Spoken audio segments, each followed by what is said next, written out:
Сәлеметсіздер ме? Мен қазір қазақтың хас батыры мерген Кикі батыр Нұрмағамбет Көкембайұлының ескерткішінің алдындамын. Бұл ескерткіш 2005 жылы Амангелді ауданының Тасты ауылында салынған. Мен қазір қазақтың хас батыры мерген Кикі батыр Нұрмағамбет Көкембайұлының кесенесінің алдында тұрмын. Бұл кесене 2017 жылы салынып, қыркүйек айында батырдың бас сүйегін жерлеу рәсімі өтті.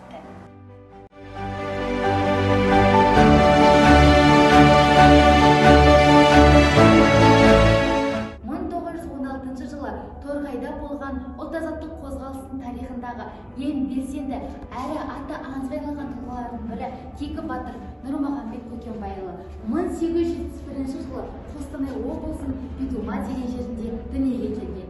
Бұл туралы тарихшы ғалымдар зерттеп, ақын Серік Тұрғынбекұлы Кикі батыр атты поэмасын жазған. Сонымен қатар журналист Ахметхан Байжан өзінің Құлан Кикі батыр атты жинағын шығарған. Арқалық мемлекеттік педагогикалық институтының ғылыми қызметкері, өлкетанушы, Арқалық қаласының құрметті азаматтарының бірі Шөптібай Байділдин өзінің Кикі батыр атты бірнеше томдық кітабын жазған. 2005 жылы салынған Кикі батырдың кесенесі Амангелді ауданының Тасты ауылында орналасқан. Кесенені салу барысында табиғи тастар пайдаланылған, ал кесененің ішінде батырдың мүсіні сақталған. Есімі мен ерлігі ел аузында аңыз болған батырдың ерлігі жас ұрпақтың жадында мәңгі сақталады. Енді Кикі батыр туралы Шөптібай атадан аузынан естісек.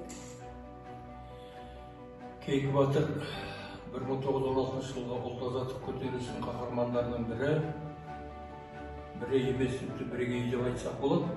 Кешегі ұлт-азаттық көтерілістің алғашқы орталығы бата алып шыққан жер Жыланшық бойындағы Рахмет ауылынан, Рахмет болыстың ауылынан 90 шақырым жерде Бердікей ишан әулеттерінде, сол жерден мешіттен 10 мың адам бата алып Торғайға аттанады. Міне соның ішінде Кикі батыр да бар.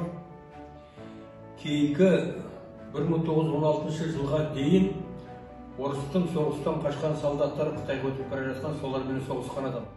Бұл ескерткіш 2017 жылы Арқалық қаласының білім ошағы номері 4-ші жалпы білім беретін мектебінің алдына салынған. Ал мектепке 2018 жылы Кикі батыр атауы берілді. Сондай-ақ мектептің ішінде Кикі батырға арналған мұражай ашылған.